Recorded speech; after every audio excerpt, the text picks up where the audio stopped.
আসসালামু আলাইকুম। বাংলা সংবাদে সবাইকে স্বাগত জানাচ্ছি। আমি চিন্তিয়া হক। শুরুতেই সংবাদ শিরোনাম। 10 দূতাবাসের 38 কর্মকর্তার বিষয়ে দুদককে সহায়তা করা হবে বলছেন পররাষ্ট্র উপদেষ্টা। এদিকে 13 কোটি টাকা ত্রাণ বিতরণ করেছে বিএনপি। জানাবো, বৃহস্পতিবার পদত্যাগ করছেন সিইসি সহ কমিশনাররা। এটু আয়ের অপ্রয়োজনীয় প্রকল্প বাদ দেওয়ার নির্দেশ উপদেষ্টার। এবং সর্বশেষ জানাবো, সম্ভাব্য সুদিনেও ভিন্ন চ্যালেঞ্জে বিএনপি। দর্শক, শুনছিলেন সংবাদ শিরোনাম, এখন বিস্তারিত। 10 দূতাবাসের 38 কর্মকর্তার বিষয়ে দুদককে সহায়তা করা হবে বলছেন পররাষ্ট্র উপদেষ্টা।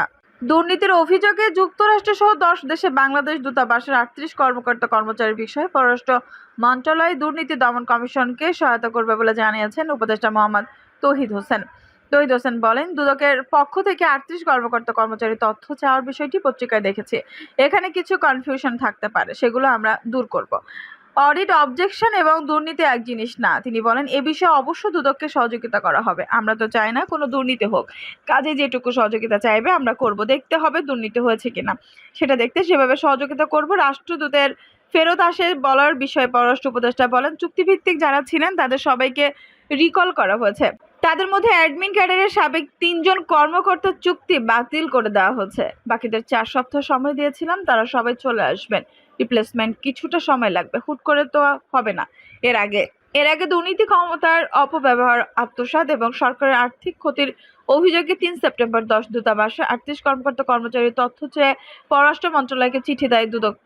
চিঠিতে উল্লেখ করা হয়, যুক্তরাষ্ট্র, যুক্তরাজ্য, কানাডা, সৌদি আরব, চীন, দুবাই, ইতালি, সুইজারল্যান্ড ও ফিলিপাইনে নিযুক্ত রাষ্ট্রদূত, চ্যান্সারি প্রধান বা প্রধান কনসুলার কর্মকর্তা, মন্ত্রণালয়ের সচিব এবং বাংলাদেশি দূতাবাস বা হাই কমিশনের কর্মরত অন্যান্য কর্মকর্তা কর্মচারীদের বিরুদ্ধে অনিয়ম ও দুর্নীতির অভিযোগের তদন্ত চলছে। এই কর্মকর্তাদের বর্তমান কর্মস্থল, পদবি, স্থায়ী ঠিকানা ও বর্তমান ঠিকানা 10 সেপ্টেম্বরের মধ্যে দুদককে সরবরাহ করার অনুরোধ করা হয়েছে। এছাড়া কর্মকর্তাদের 2016-17 অর্থ বছরের আগের কর্মস্থল, দায়িত্বপ্রাপ্ত শাখা ও ওই সময়ের পদবিরও বিস্তারিত তথ্য জানতে চেয়েছে দুদক। 13 কোটি টাকা ত্রাণ বিতরণ করেছে বিএনপি। বিএনপির পক্ষ থেকে বন্যা দুর্গতদের মাঝে 13 কোটি টাকার বেশি ত্রাণ বিতরণ করা হয়েছে বলে জানিয়েছেন দলটির স্থায়ী কমিটির সদস্য ডক্টর এজেডএম জাহিদ হোসেন। সুবিধাভোগী নৈতিকভাবে দুর্বল লোকদের ত্রাণ সহায়তা বিএনপি গ্রহণ করছে না জানিয়ে তিনি বলেন, আগামী 2 দিন খাদ্যদ্রব্য, তারপর পুনর্বাসন প্রক্রিয়া, ঘরবাড়ি মেরামত, গবাদি পশু, কৃষিজাতে সহায়তা করা হবে। তিনি বলেন, নির্বাচন কমিশনকে জনরোষ থেকে বাঁচাতে পদত্যাগ করা উচিত। গত সরকারের সুবিধাভোগীদের বাদ দিয়ে দুদক পুনর্গঠন করতে হবে। তৎকালীন সরকারের লোকেরাই দুদককে বসে দুর্নীতিতে সহযোগিতা করেছে। সুবিধাভোগীদের ঝেঁটিয়ে বিদায় করা সরকারের দায়িত্ব। নির্বাচন কমিশন আমি আর দামি নির্বাচন করে স্বৈরাচারকে পাকাপোক্ত করে রেখেছিল মন্তব্য করে জাহিদ হাসান বলেন, বাংলাদেশের নির্বাচন ব্যবস্থাকে ধ্বংস করেছে 3টি নির্বাচন কমিশন। বর্তমান ইসির সদস্যরাও কলঙ্কিত নির্বাচন করেছে। ছাত্র জনতার আন্দোলনে আওয়ামী লীগের পতন হলেও এখনো তারা নির্লজ্জের মতো বসে আছে। বৃহস্পতিবার পদত্যাগ করছেন সিইসি সহ কমিশনাররা। ছাত্র জনতার গণ অভ্যুত্থানের মুখে গত 5 আগস্ট প্রধানমন্ত্রী পদ থেকে পদত্যাগ করে দেশ ছাড়েন শেখ হাসিনা। এরপর থেকে বিভিন্ন প্রতিষ্ঠান থেকে আওয়ামী লীগ ঘনিষ্ঠদের পদত্যাগের হিড়িক পড়ে। যদিও মানুষের আগ্রহের কেন্দ্রবিন্দুতে ছিল বর্তমান কমিশন, প্রায় 1 মাসে নির্বাচন কমিশন কোনো পরিবর্তন আসেনি। তবে অনেকের মতে প্রধান নির্বাচন কমিশনার কাজী হাবিবুল আওয়াল ও 4 কমিশনারের পদত্যাগ এখন সময়ের ব্যাপার। ইসির একাধিক সূত্র জানায়, কোনো কিছুর ব্যত্যয় না ঘটলে বৃহস্পতিবার পদত্যাগের ঘোষণা আসবে। পদত্যাগের জন্য প্রয়োজনীয় সব প্রস্তুতি নেওয়া রেখেছেন কমিশনাররা। নির্বাচন কমিশনার আনিসুর রহমান বেশ কয়েকদিন অফিস করেননি, এমনকি তিনি ইসি সচিবালয়ের কর্মকর্তাদের সঙ্গে বিদায় নেন বলে জানা গেছে। সূত্র আরও জানায়, শেখ হাসিনা দেশ ত্যাগের পরদিন সিইসি সহ সব কমিশনার বসে পদত্যাগের সিদ্ধান্ত নেন, কিন্তু ইসি মোহাম্মদ আলমগীর এই সিদ্ধান্ত থেকে সবাইকে সরিয়ে আনেন। আজ বুধবার সিইসি সহ 4 কমিশনার অফিস করেছেন। সারাদিন সাংবাদিকরা নানান বিষয় জানতে চাইলেও কোনো কমিশনার পদত্যাগের বিষয়ে মুখ খোলেননি।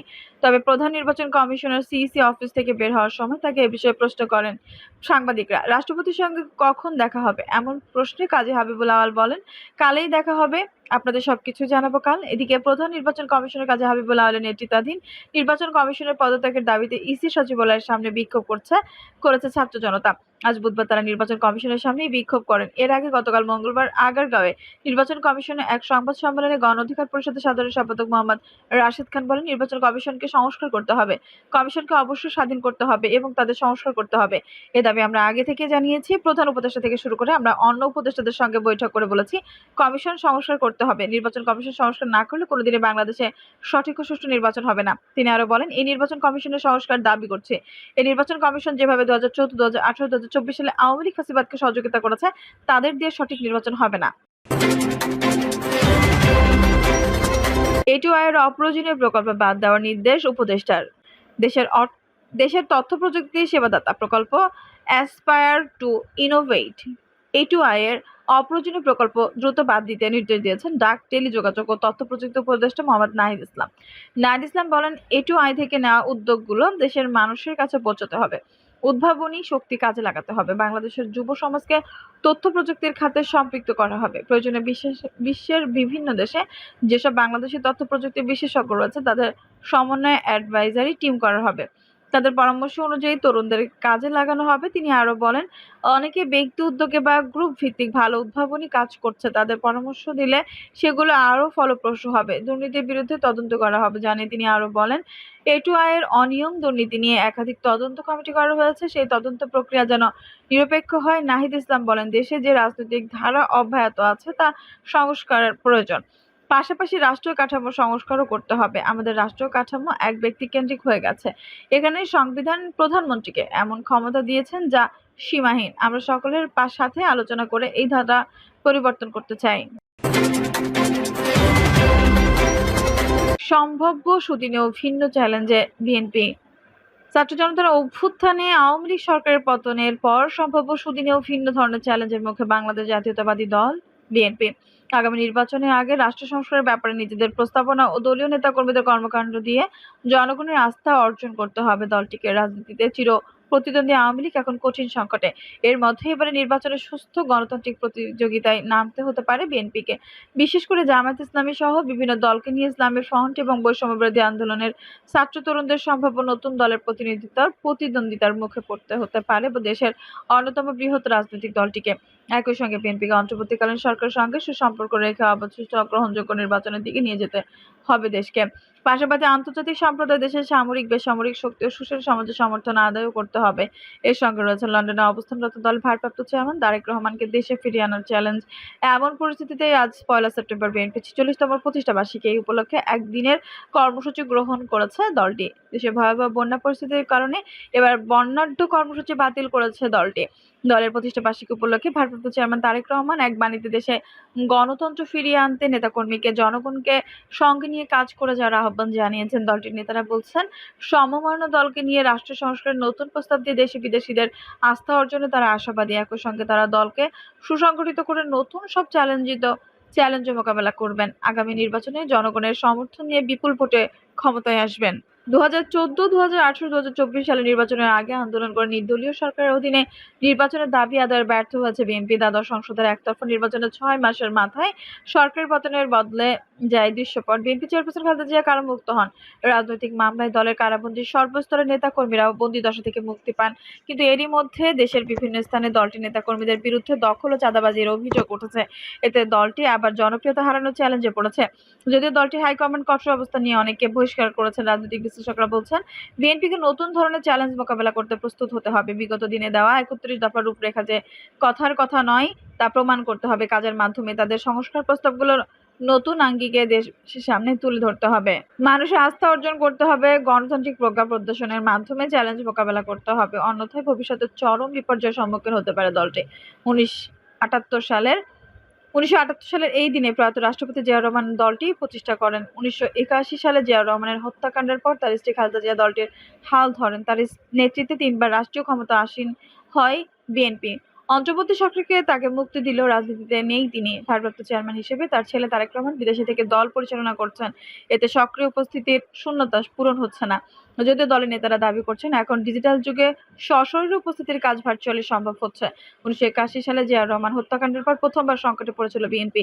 80-এর দশকে জেনারেল হোসেন মোহাম্মদ এরশাদের শাসনামলে খালেদা জিয়া কারাবন্দী হওয়ার পর দ্বিতীয়বার গভীর সংকটে পড়েছিল। 2007 সালে 1/11-এর সময় খালেদা জিয়া সহ বিপুল সংখ্যক শীর্ষ নেতা কারাবন্দী হলে দলটি তৃতীয় দফা নেতৃত্ব সংকটে পড়ে।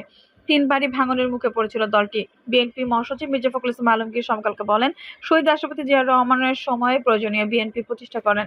বহুদলীয় গণতন্ত্র চর্চার পথ খুলে দেন তিনি।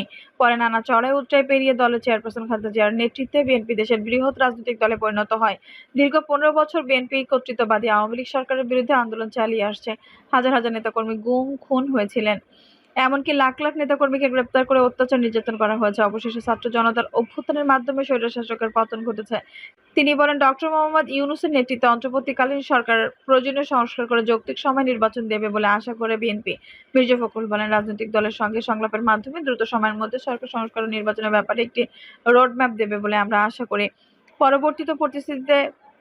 পরিবর্তিত পরিস্থিতিতে বিএনপি সব ধরনের চ্যালেঞ্জ মোকাবেলা করতে প্রস্তুত। তাদের রাষ্ট্র সংস্কার প্রস্তাবকে সমর্থন দিয়ে গণতন্ত্র ফিরিয়ে আনতে জনগণের বিএনপির পাশে থাকবে বলে আমরা আশাবাদী। এক প্রশ্নের জবাবে মির্জা ফখরুল বলেন, দলের চেয়ারপারসন খালেদা জিয়ার উন্নত চিকিৎসার জন্য বিদেশে যাবেন এবং ভারপ্রাপ্ত চেয়ারম্যান তারেক রহমান অচিরেই দেশে ফিরে আসবেন। বিএনপির নীতি নির্ধারক নেতাদের মতে বৈষম্যবিরোধী ছাত্র আন্দোলনের সফলতার মধ্য দিয়ে বিএনপির 15 বছরের আন্দোলন সংগ্রামের পরিসমাপ্তি ঘটেছে। ছাত্র জনতার নির্দলীয় নেতৃত্ব মেনে নিয়ে ফ্যাসিবাদ বিরোধী আন্দোলনে শরিক হয়েছিল দলটি। এই আন্দোলনে নতুন রাজনৈতিক ও সামাজিক শক্তির উত্থান ঘটেছে। রাজনৈতিক দলগুলো তা মেনেও নিয়েছে। তাদের মতে ফ্যাসিবাদী বনাম গণতান্ত্রিক বাংলাদেশের যে মেরুকরণ ছিল তা শেখ হাসিনা পালিয়ে যাওয়ার মাধ্যমে দিয়ে বিলীন হয়ে গেছে। ফলে গণতান্ত্রিক প্রক্রিয়ার সুস্থ গণতান্ত্রিক প্রতিযোগিতার নতুন মেরুকরণ তৈরি করে এখন বড় চ্যালেঞ্জ হয়ে সামনে এসেছে। ছাত্র জনতার আন্দোলনে দেশের মানুষ আওয়ামী লীগের সঙ্গে বিএনপিকে তুলনা করছে। বিশেষ করে দুই দলের নেতাকর্মীরা কার্যক্রমকে অনেকে একই চরিত্রের বৈশিষ্ট্য সম্পন্ন বলে অভিহিত করেন। এই পরিস্থিতিতে সারা দেশের নেতাকর্মীর বিরুদ্ধে চাঁদাবাজি ও দখলদারির অভিযোগগুলোকে গুরুত্ব দিয়ে বিবেচনা করতে শুরু করেছে বিএনপি। যদিও দলটির শীর্ষ নেতারা এসব ঘটনাকে বিচ্ছিন্নবাদী করে দলীয়ভাবে কঠোর ব্যবস্থা নেওয়ার কথা তুলে ধরেছেন। দর্শক, এই ছিল এখনকার সর্বশেষ সংবাদ। নিউজটি ভালো লাগলে অবশ্যই একটা লাইক দিন, কমেন্টে আপনার মূল্যবান মতামত জানান। সবসময় আমাদের পাশে থাকতে সাবস্ক্রাইব করে বেল বাটনটি অন করে রাখুন। ধন্যবাদ।